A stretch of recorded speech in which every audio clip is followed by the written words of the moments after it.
देखो न्यूमेरिकल कर रहे थे ना, आज भी न्यूमेरिकल ही करेंगे। अब इसमें एक आध दो लेक्चर न्यूमेरिकल करेंगे, फिर हम ग्रेविटेशन स्टार्ट करेंगे। तो कुछ न्यूमेरिकल लिखो टॉपल का है, लिखो क्या है। देखो एक क्यूबिकल ब्लॉक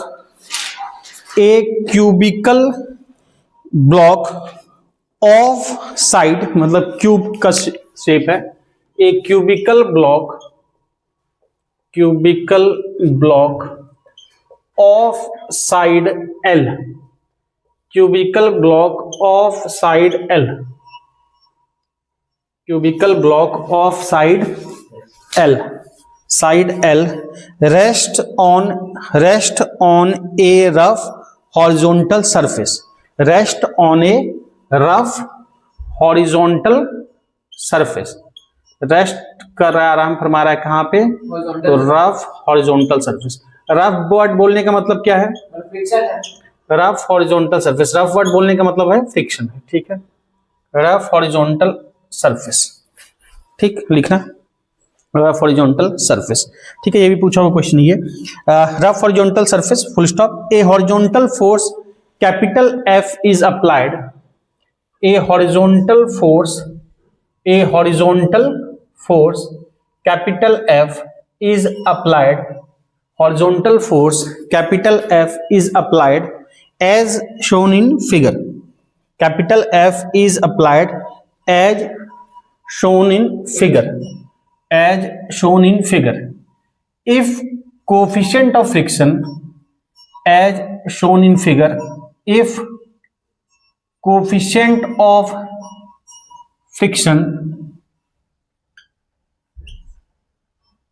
ठीक है, as shown in figure, if coefficient of friction, लिख लो coefficient of friction is sufficiently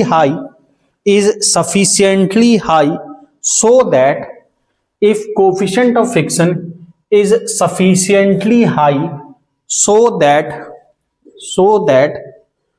that block doesn't slide, coefficient of friction is sufficiently high so that block doesn't slide before toppling, doesn't slide before toppling,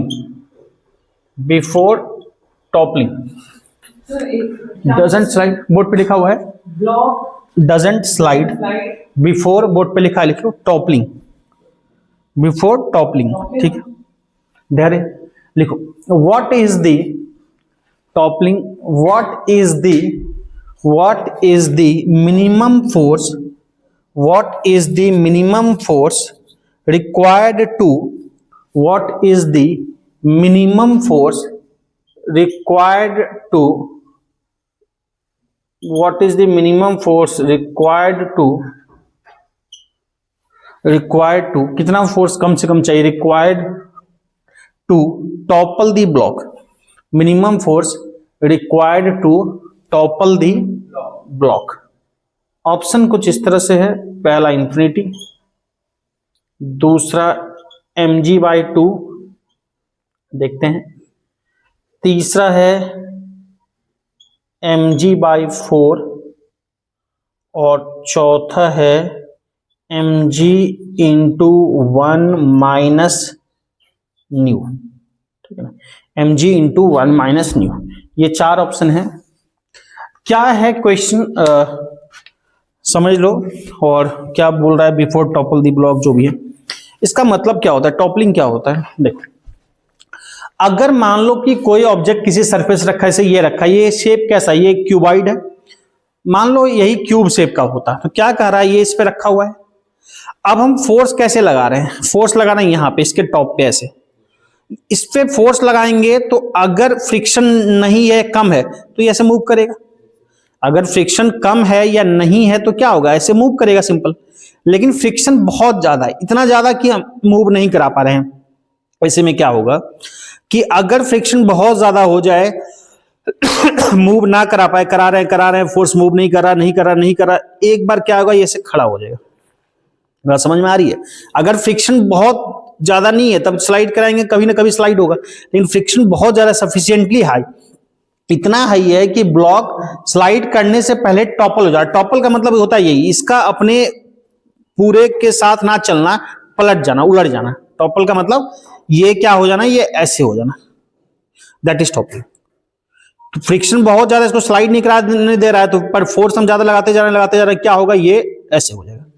समझ में आ रही बात? इसी को बोलते हैं टॉपलिंग। ठीक, अब खैर उससे हमको लेना देना क्या है, क्या क्वेश्चन में क्या चीज है। अब एक बात समझो, टॉपलिंग में क्या होगा और नॉर्मल में क्या होगा। कार वगैरह में भी होता है। कार क्या होता है, अपने पहिए पे चल रहा है, घूम रहा है, बहुत ठीक है। कार पलटने का मतलब क्या है, कार का पहिए से उड़ जाना। कार का 4 पहिए पे कार है, कार ऐसे जा रहा है, टॉपल का मतलब होता है कार का ऐसे उड़ जाना, दैट इज टॉपलिंग। समझ में आ रही बात? अब क्या क्या होगा समझो। टॉर्क के कारण टर्न होती है चीजें, ठीक। अब क्या टॉपल होने से क्या मामला होगा, क्या चेंज होगा, नहीं होगा, हम बात करते हैं। क्या क्या फोर्स लगेगा नॉर्मल कंडीशन में समझो। जब ये ऐसे रखा हुआ है तो क्या लग रहा है, इसका वेट लग रहा है वर्टिकली डाउनवर्ड, और नॉर्मल एक्शन वेट कहां लग रहा है, सेंटर ऑफ मास के बीचों बीच ऐसे लग रहा होगा, और नॉर्मल एक्शन भी बीच में ही लगेगा। इसके जो सेंटर पॉइंट होगा, नॉर्मल एक्शन वहां से सेंटर से होते हुए कंप्रेस जो करेगा, इस तरह से कुछ लगेगा, ठीक। लेकिन जब मैं टॉपलिंग की बात कर रहा हूं तो टॉपलिंग का मतलब क्या है, ऐसे हो जाएगा। टॉपलिंग का मतलब बहुत ज्यादा फोर्स लगाए, स्लाइड नहीं कर पा रहा, तो ये कुछ ऐसे हो जाएगा। बात समझ में आ रही है?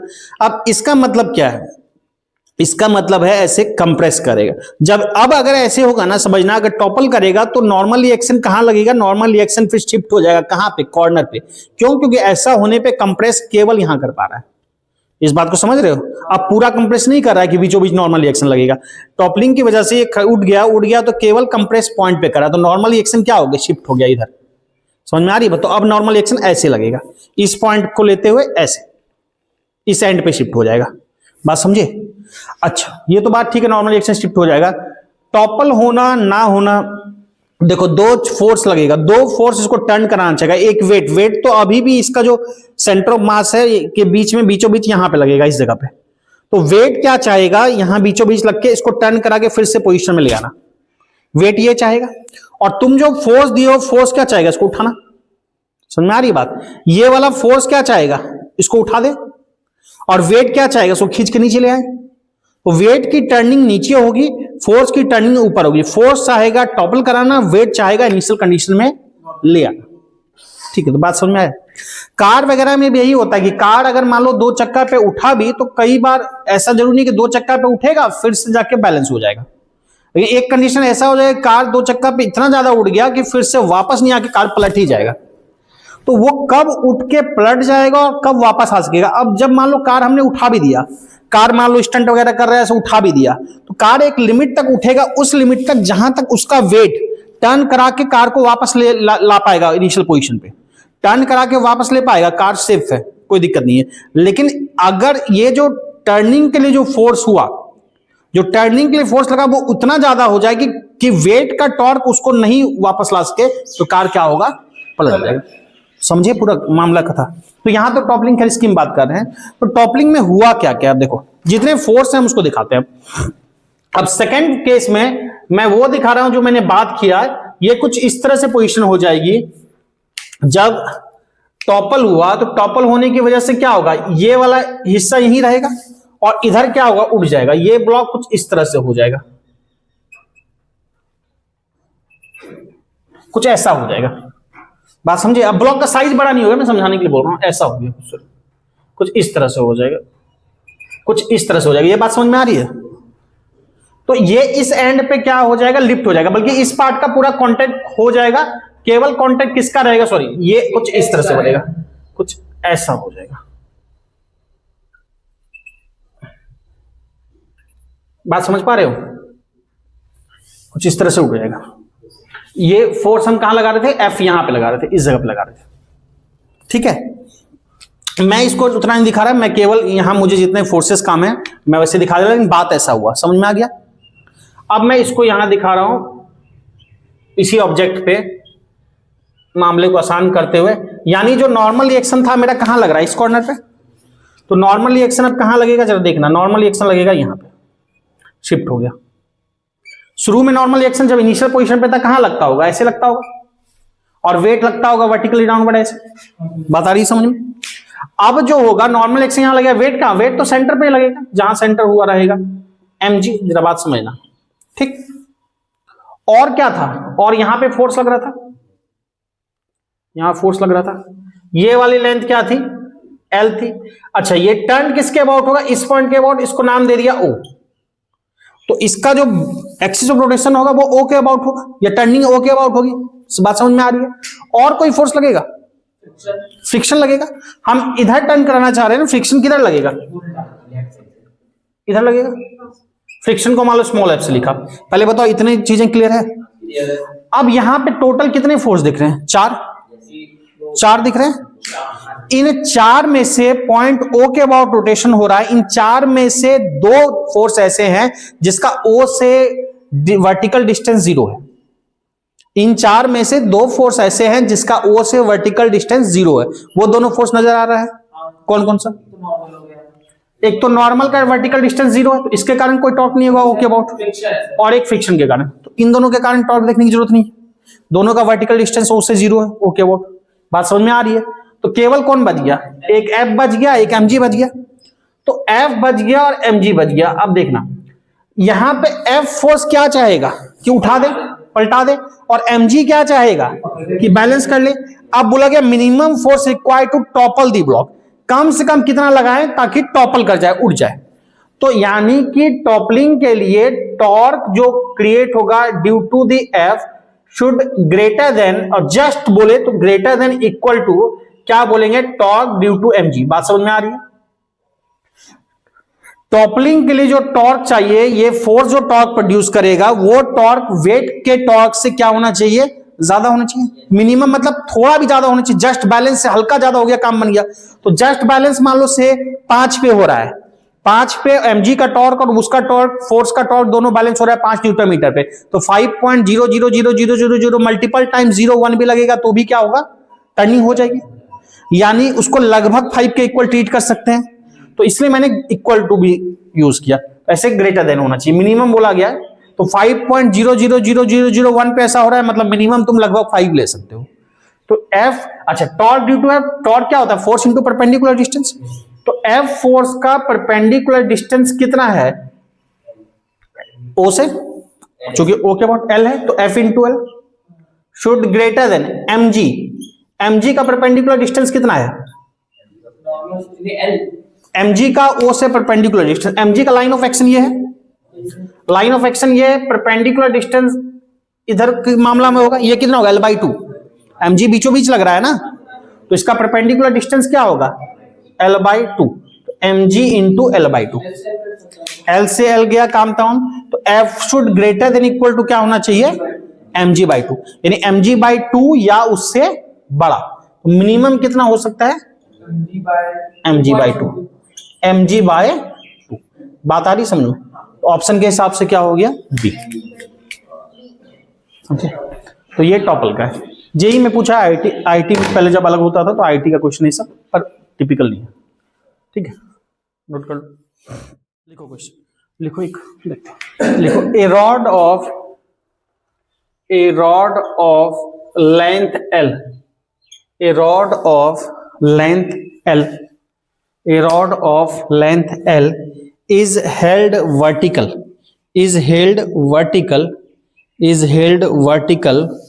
on a horizontal ground.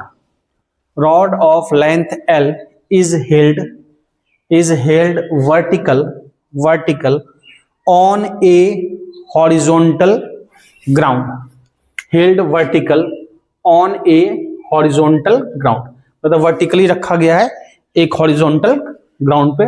ठीक है, full stop. When it is released it falls down, when it is released it falls down such that lower and, it falls down such that lower end remains stationary, lower end remains stationary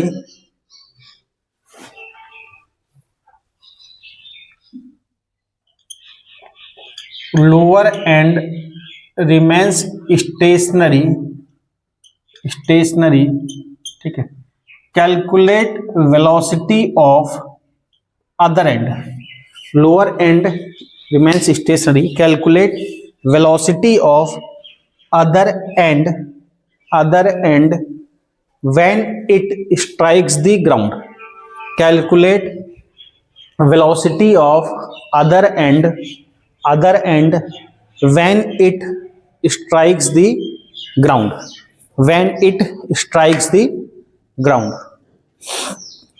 ठीक है, लिख लिया question समझे? देखो question मैं भी बता दे रहा हूं ये, ताकि अगला फिर करोगे तो ट्राई करना, कॉन्सेप्ट समझ लो। क्या बोला गया, एक हॉरिजॉन्टल फ्लोर है या सरफेस है, ग्राउंड है, ये हॉरिजॉन्टल है, इस पे एक रखा गया, क्या रॉड रखा गया ऐसे। अब ये रॉड को फॉल कराया गया रेस्ट से, ऐसा फॉल कराया गया कि इसका जो लोअर एंड स्टेशनरी है, मतलब लोअर एंड स्टेशनरी है, मतलब ये वाला जो पार्ट है यहीं पे रहा और ये गिर के ऐसे आ गया, मतलब ये पार्ट यहीं रहा और ये वाला पार्ट गिर के ग्राउंड पे आ गया। तो जैसे ये ऐसे आया, तो ये जो ग्राउंड को हिट किया, तो जो दूसरा एंड, मतलब ये वाला एंड ग्राउंड को हिट किया, तो इस वाले एंड की वेलोसिटी क्या है, लीनियर वेलोसिटी क्या है। अब एक बात समझो, एक तो पहले इसके लिए हम एंगुलर वेलोसिटी फाइंड करेंगे। एंगुलर वेलोसिटी क्या होगा, अगर ये गिर के मान लो यहां से है, तो यहां से इसका हर एक पॉइंट 90 डिग्री एंगल बना रहा है फ्लोर के साथ, गिर के जब यहां से यहां आएगा, हर एक के लिए एंगुलर वेलोसिटी क्या होगी, सेम होगी, सेम एंगल चेंज होगा, रोटेशन करता है तो एंगुलर वेलोसिटी हर एक पॉइंट के लिए क्या होगी, सेम होगी। सबके लिए डिफरेंट क्या होगी, लीनियर वेलोसिटी। अगर ओमेगा निकल गया तो लीनियर वेलोसिटी कैसे निकालते हैं, v equal to r omega. R क्या है, यहां से डिस्टेंस, इस एंड से जिसके अबाउट घूम रहा है से डिस्टेंस। तो बात समझ में आई। अब देख लो ये क्वेश्चन मैं बता दे रहा हूं, फिर अगला ट्राई करोगे इसमें। देखो एक मान लो कि, ध्यान से समझना, आसान सा ही है पर समझ लो। एक ये रॉड है, ठीक है, शुरू में ये पोजीशन कुछ इस तरह से है, बाद में गिर क्या इस तरह से कि लोअर एंड क्या रहता है, स्टेशनरी रहता है। यही रॉड है, ऐसे आया, समझ लो ये है, शुरू में क्या है, ओमेगा 0 है रेस्ट में, ठीक। ये इस तरह से करते हुए जब ग्राउंड को हीट किया, इस तरह से करते हुए ग्राउंड को हीट किया, तो ये जिस वेलोसिटी से हीट किया, ओमेगा हमको ये बताना है। लोअर एंड मान लो ये जो है ये ओ लिख लिया। बात आ रही है समझ में, क्वेश्चन क्लियर है। अब एक बात समझो कि जब ये यहां से यहां पहुंचेगा, मतलब कि ये इस तरह से करते हुए ऐसे पहुंचेगा, इस तरह से गिरते हुए ऐसे पहुंचेगा, तो एक बात बताओ कौन सा मोशन करते हुए पहुंचा है, रोटेशनल। प्रोजेक्टाइल का फेंक दिए, ऐसे किसी एंगल में फेंक दिया, ऐसे आ गया, कहां कुछ भी बोल देते हो बालक, इस तरह से थोड़े फेंक दिया, ऐसा किसी एंगल पे आ गया। ये तो नॉर्मल ऐसे, ये है ओ के अबाउट क्या कर रहा है, एक्सिस ऑफ रोटेशन उसे जा रही है, इसके अबाउट रोटेट कर रहा है, तो रोटेशनल मोशन करते हुए आया है।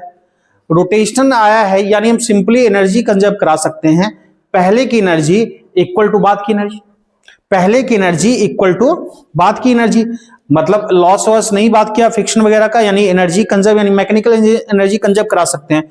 तो शुरू के स्टेज में इसको इनिशियल स्टेज फर्स्ट कर देते हैं, इसको स्टेज 2 कर लेते हैं, तो स्टेज 1 एंड स्टेज 2 में एनर्जी कंजर्व करा दो।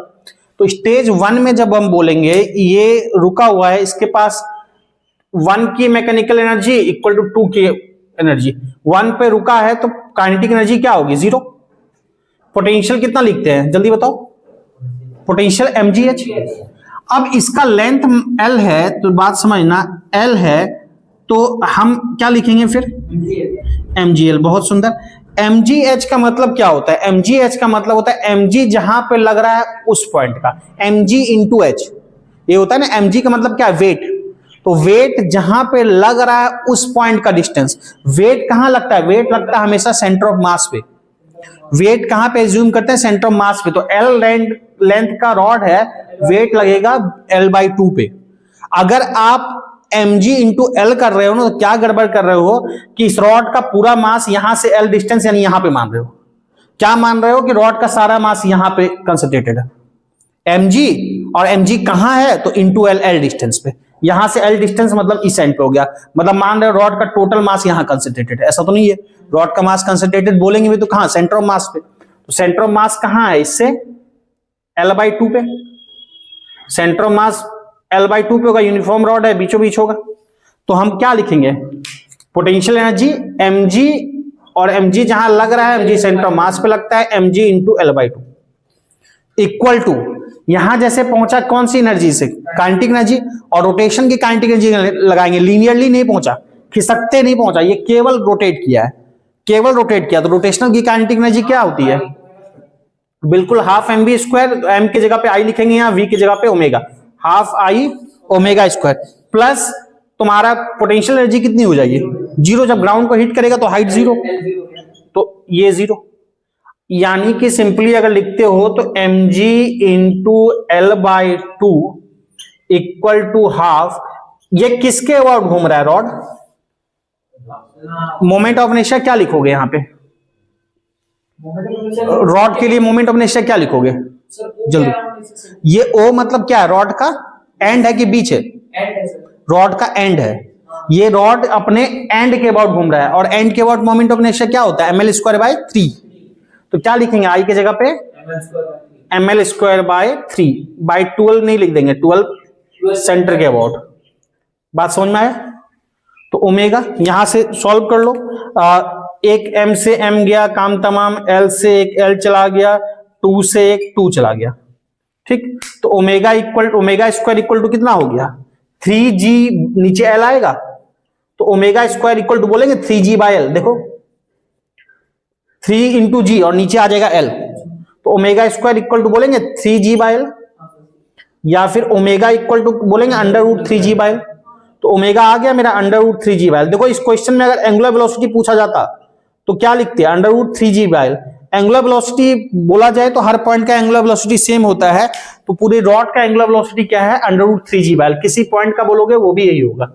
हमको क्या पूछा गया, वेलोसिटी, वेलोसिटी सिंपली लिखा गया मतलब लीनियर वेलोसिटी पूछ रहा है, और वर्ड भी यूज किया अदर एंड, अलग अलग पॉइंट का लीनियर वेलोसिटी डिफरेंट होता है, एंगुलर वेलोसिटी तो सबका क्या होता है, सेम ही होता है। तो मुझे बताओ v कितना होगा, नाउ v, क्वेश्चन में v किसका पूछा गया है, velocity of the other and, velocity of other and का मतलब क्या है, एक एंड बोला गया कि एक एंड के अबाउट ऑब्जेक्ट घूम रहा है, स्टेशनरी है, सॉरी एक एंड स्टेशनरी है वहीं का वहीं रहता है, दूसरा नीचे ग्राउंड पे आता है, तो दूसरा एंड कौन सा है, ये वाला अदर एंड, तो इस एंड का एक्सिस ऑफ रोटेशन से डिस्टेंस कितना है, एल है, हम v इक्वल टू क्या लिखते हैं, आर ओमेगा, ये वाला जो है इसका एक्सिस ऑफ रोटेशन से डिस्टेंस है r, मतलब l यहाँ पे, तो v equal to r omega, यहाँ पे क्या लिखेंगे l ओमेगा, तो v दूसरे का l इंटू ओमेगा, अब ओमेगा कितना है under root 3g by l, तो रूट l से ये होगा, क्या होगा l होगा, रूट l, इससे ये डिवाइड करेंगे तो रूट l आएगा, तो v इक्वल टू कितना हो जाएगा अंडर रूट 3g और रूट l, तो 3gl, तो v इक्वल टू कितना आ गया अंडर रूट 3gl, बात समझ में आई। अगर मुझसे किसी एंड का भी पूछा जाता, जरा बात को समझना, इस एंड का पूछा गया, ओमेगा तो सबके सेम होगा, v इसका पूछा तो मैं l लिए, v पूछा जाता मिड पॉइंट का बताओ तो l के जगह पे क्या लेते हैं, l बाई 2, हर एक पॉइंट का l अलग है इसलिए v अलग है, पूछा जाता v बताओ l बाई 3 डिस्टेंस पे, तो l बाई 3 करते, v l बाई 6 पे तो l बाई 6 इंटू ओमेगा करते, l, ये तो वाला कलाकारी, रूट l को l क्या होगा, रूट l को इससे डिवाइड करेंगे, रूट l को l से डिवाइड करेंगे, रूट l आएगा, तो रूट l रूट के अंदर नहीं ले जा सकते सबको, 3gl, ठीक है नोट कर लो। देखो इतना क्लियर है, अगला क्वेश्चन करते हैं। अब देखो इसमें क्या हुआ, इसमें क्या हुआ, ये पूरा का पूरा यहां से दूसरे एंड पे आ गया, थीटा कितना हुआ 90 डिग्री हुआ, थीटा पूरा क्या हुआ, रॉड कितना हुआ 90 डिग्री टर्न हुआ। अब हम देख रहे हैं किसी एंगल पे टर्न हुआ, मान लो कि यहीं पे अगर क्या होता है कि रॉड यहां से यहां के जगह पे, रॉड मान लो हम बीच में कहीं यहां अटका देते और बोलते इस जगह पे एंगुलर वेलोसिटी बताओ, इस जगह पे रॉड का एंगुलर वेलोसिटी बताओ, ये कितना एंगल है, तो यहां से कितना एंगल है, थीटा है, ऐसा क्वेश्चन कर रहे हैं। तो क्वेश्चन लिखो पहले, लिखो क्वेश्चन, कैलकुलेट, मैं पूरी कहानी नहीं लिखा रहा, पहले देख ही चुके हैं तो केवल क्वेश्चन लिखा रहा हूं, क्या करना है लिखो, calculate angular velocity of rod, calculate angular velocity of rod, angular velocity of rod when it has turned through an angle theta, when it has turned through an angle theta, when it has turned through an angle theta, when it has turn through an angle theta, जब ये theta angle turn हुआ तब इसका क्या बताना है, तब बताना है तुमको एंगुलर वेलोसिटी, यानी वो जो लिखा वहां पे। तो देखो इसमें क्या करेंगे, समझो इसको ध्यान से, काम वही करेंगे, बस थोड़ा सा चीजों को देख के चलना है। उसमें और इसमें अंतर क्या आएगा, जो पहले कराया अभी सेम बात है, अंतर कहां पे आएगा बताओ? अंतर आएगा किस जगह पे है, एक तो ओमेगा यहां पे 0 है, यहां पे कुछ ना कुछ ओमेगा है, ये जो पॉइंट है ये ओ ही है, तो इसको मान लो कि ठीक है, इसको कुछ ऐसा कर लिया ना, ठीक है, when it has turn through an angle theta. अब देखो क्या है कि उसमें और इसमें अंतर क्या आएगा कि जब एनर्जी कंजर्व कराते हैं तो यहां पे जब ग्राउंड को हीट किया तो पोटेंशियल एनर्जी कितनी आ गई, 0 आ गई। पोटेंशियल एनर्जी कितना आ गया, 0 आ गया। यहां पे अब पोटेंशियल एनर्जी 0 नहीं होगी सेकेंड पॉइंट पे, यानी एक ये तो मामला यही रहेगा, यहां पे भी मामला यही रहेगा, शुरू में रेस्ट है, ये भी मामला यही रहेगा, यहां पे पोटेंशियल एनर्जी 0 नहीं लिख सकते क्योंकि कुछ ना कुछ हाइट है, तो बस पोटेंशियल एनर्जी लिखना है, एक यही चीज एक्स्ट्रा है। अब यहां से यहां टर्न किया, जरा ध्यान से समझना, ये एंगल कितना बोला गया क्वेश्चन में, तो बोला गया थीटा है, ठीक। अब देखो यहां पे जो h है ये L/2 है, शुरू में तो ठीक है, सेंटर ऑफ मास L/2 पे लिखोगे तो L/2 लिख लिया, ठीक है, L/2। अब दूसरा समझो, यहां पे ये इसका सेंटर ऑफ मास L/2 है, पर हम जो हाइट लेते हैं यहां पे कौन सी हाइट लेते हैं, हम यहां पे हमेशा कौन सी हाइट लेते हैं, वर्टिकल हाइट। mgh में h क्या है, h है वर्टिकल हाइट, यानी हमको ये वाली हाइट चाहिए। इस पॉइंट को मान लो P नाम दे दिया, इस पॉइंट को, इसका जो सेंटर है यहां पे अभी इस पोजीशन पे, इसको P नाम दे दिया, और ये वाली लेंथ कितनी है, ये वाली लेंथ है L/2। बात समझ में आ रही है, OP है L/2, ये P पॉइंट है ना, रॉड पे P पॉइंट मार्क कर लिया, यही P पॉइंट अभी यहां कहीं पहुंचेगा, ये L/2 है, ये L/2 यहां होगा, पर हमको ये तिरछा नहीं चाहिए, हमको mgh में h क्या होता है, वर्टिकल हाइट होता है, तो हमको ये वाली हाइट चाहिए। अब ये वाली हाइट निकाल सकते हो, ये एंगल थीटा है, ये वाला एंगल कितना होगा, ये 90 है, ये 90 माइनस थीटा, ये 90, ये थीटा, ये 90 माइनस थीटा, और ये फिर से क्या हो जाएगा, ये थीटा हो जाएगा, कोई दिक्कत? तो एक ट्रायंगल दिख रहा है ओपी, मान लो इसको क्यू लिख दिया, तो ट्रायंगल ओपी क्यू में पी क्यू वर्टिकल हाइट है, पी क्यू है, तो पी क्यू हम निकाल सकते हैं इन टर्म्स ऑफ एल।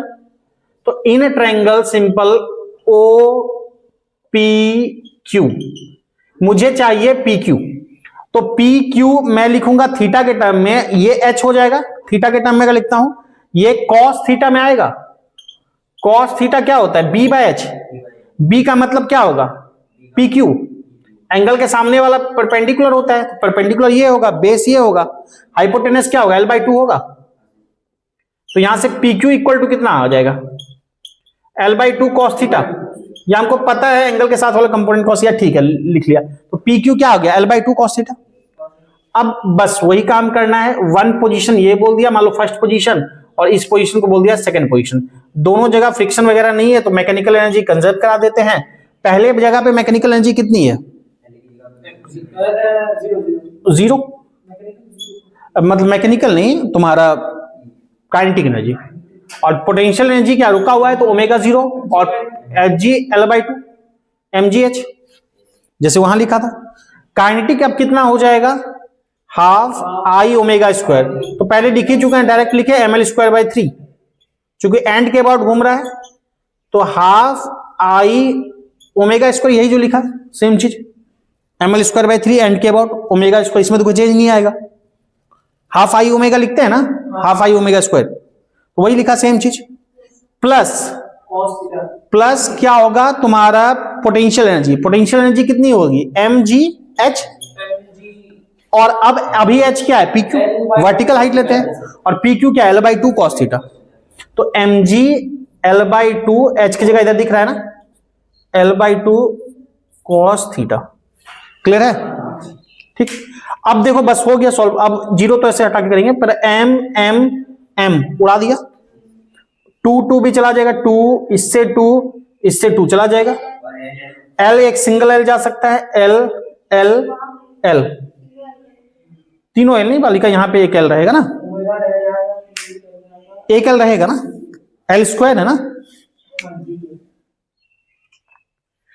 तो यहां पे अब एक काम करते हैं, हमको ओमेगा चाहिए, तो यहां पे हो जाएगा omega square L by 3, omega square L by 3, यही बचा इस वाले में। और इसमें उसको उधर ले आते हैं एक तरफ, जी माइनस जी कॉस थीटा, जी माइनस जी कॉस थीटा ये होगा, ठीक। तो ओमेगा स्क्वायर इक्वल टू कितना हो जाएगा, this 3 into g minus g cos theta. चाहो तो जी को कॉमन ले लो या ऐसे रहने दो, तो 3 लिख सकते हैं जी into g minus g cos theta, या एक काम करते हैं जी को कॉमन ले लेंगे तो लिखेंगे 1 माइनस कॉस थीटा। पहले बताओ, ये लिख सकते हैं 3g minus 3g cos theta, या जी कॉमन लिया इतना, और बाई क्या हो जाएगा एल, बाई क्या हो जाएगा एल, और ओमेगा है तो ओमेगा स्क्वायर इक्वल टू इतना, तो ओमेगा इक्वल टू क्या होगा अंडर रूट, तो ओमेगा इक्वल टू क्या है under root 3g into 1 minus cos theta by. कैसे आया, ठीक है, साथ में अगर याद भी रख लोगे तो नुकसान नहीं है। तो एंगुलर वेलोसिटी अगर कोई थीटा एंगल पे रॉड टर्न हो रहा है तो under root 3g into 1 minus cos theta by L, omega equal to under root 3g। एक और क्वेश्चन देखते हैं, लिखो ए रॉड ऑफ, इसी टाइप का है थोड़ा सा, ये है a rod of length L, a rod of length L rotating in a vertical plane, rod of length L rotating in a vertical plane, rod of length L rotating in a vertical plane, ठीक है, under gravity with respect to its one end, under gravity with respect to its one end calculate, under gravity with respect to its one end calculate angular acceleration, अभी angular velocity था, angular acceleration है, calculate angular acceleration of rod when angle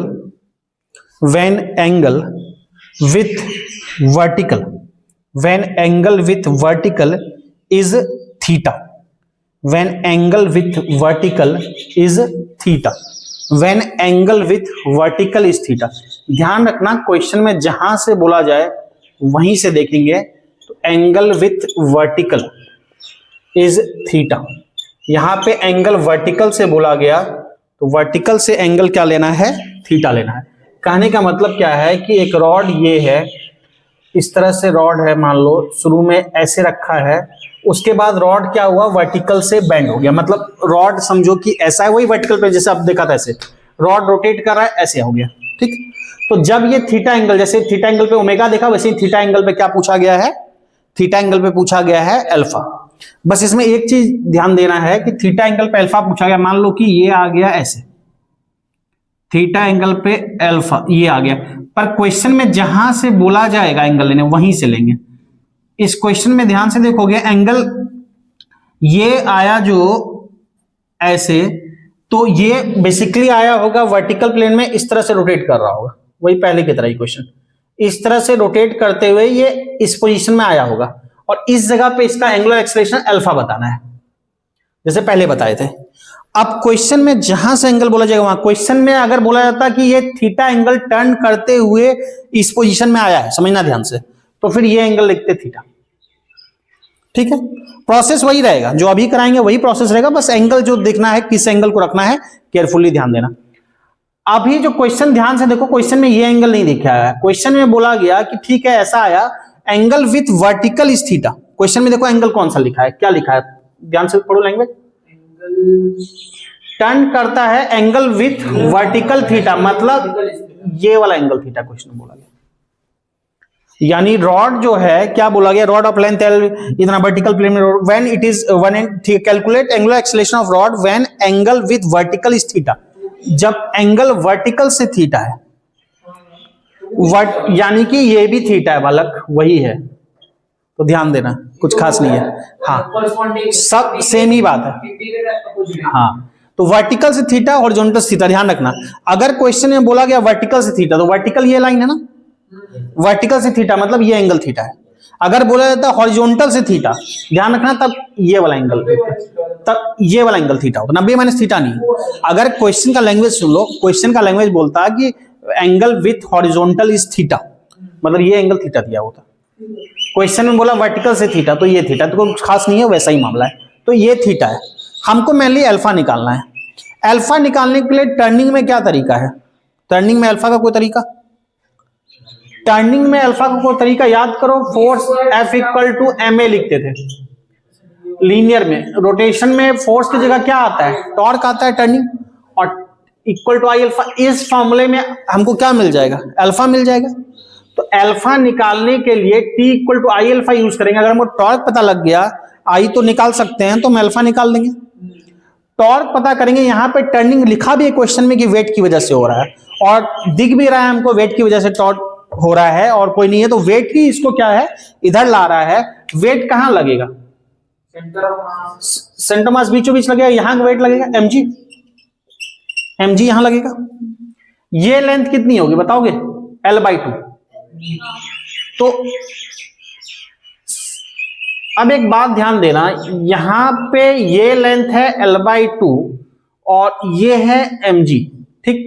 turning इस point के about हो रही है, ये है O, ठीक। अब एक बात ध्यान दो, यहां पे mg को देखोगे तो mg के दो कंपोनेंट लिए जा सकते हैं, एक इधर और एक इधर। अगर मुझे बताओ ये एंगल थीटा है, तो ये वाला एंगल कितना होगा? ये थीटा, ये थीटा, तो वो थीटा, ये कितना होगा? या फिर इसकी भी जरूरत नहीं है, इसके बिना भी काम हो जाएगा, इसकी कोई जरूरत नहीं। ये थीटा, ये 90 माइनस थीटा, ये 90, तो ये कितना हो जाएगा? ये थीटा होगा, ये थीटा होगा। एंगल के साथ वाला कंपोनेंट क्या होता है? कॉस, तो ये हो जाएगा mg cos थीटा, ध्यान देना, और ये हो जाएगा mg sin थीटा, ठीक। तो यहां पे जब मैं लिखूंगा तो O से टॉर्क देखेंगे, टॉर्क mg के दो कंपोनेंट कर लिया। लाइट दिख रहा है मतलब? लाइट दिख रहा है, ज्यादा अच्छा, लाइट दिख रहा है, ठीक। तो टॉर्क यहां पे जो लेंगे, टॉर्क समझो कि दो फोर्सेस mg को दो पार्ट में कर दिए, तो इसके कारण भी टॉर्क होगा, इसके कारण भी टॉर्क होगा। अब इन दोनों में क्या है कि इसका लाइन ऑफ एक्शन O के अबाउट घूम रहा है ना, तो mg cos थीटा का लाइन ऑफ एक्शन क्या है? O के लोगे, तो इसके कारण टॉर्क क्या होगा? 0। तो इसके लिए टॉर्क कंसीडर नहीं करेंगे, टॉर्क किसके कारण करेंगे? mg sin थीटा, और mg sin थीटा के लिए परपेंडिकुलर डिस्टेंस क्या है? O से L/2। तो यहां पे जब हम टॉर्क लिखेंगे T equal to I alpha,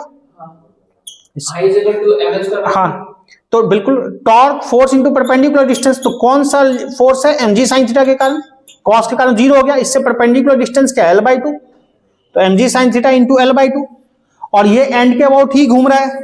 and के अबाउट मोमेंट ऑफ इनर्शिया क्या बोलते हैं? ml²/3 इंटू क्या लिखेंगे? अल्फा। तो यहां से अल्फा हो गया, जो कैंसिल हो रहा है कैंसिल कर दो। तो यहां कौन कौन चला गया? m से बिल्कुल m चला गया, l से एक l चला गया, और कुछ जाएगा नहीं, तो बाकी को उधर ले जाओ। तो अल्फा ही निकालना था ना, एंगुलर एक्सीलरेशन, तो अल्फा इक्वल टू कितना हो जाएगा? वो उधर जाएगा, तो 3g sine theta, 3g sine theta by 2l। तो अल्फा कितना आया? 3g sine theta by 2l। तो समझे, इस तरह से एंगल कुछ भी बोल देता। थीटा अगर पूरा वर्टिकली आते, पूरे हॉरिजॉन्टल पोजीशन में आते, वर्टिकल से थीटा 90, उस अकॉर्डिंग जो होता यूज कर लेते। तो अल्फा भी निकालना देख लिए, और इसका भी तरीका देख लिए, ओमेगा कैसे निकालते हैं। तो क्वेश्चन ऑलमोस्ट टाइप के हो गए, एक दो टाइप के और कराऊंगा। उसमें एक दो टाइप में आएगा, एक आपका पुली वाला जो पहले क्वेश्चन किए हैं, उसमें जब पुली मासलेस किए था, पुली का मास होगा, और एक आध क्वेश्चन और देख लेंगे, ठीक है।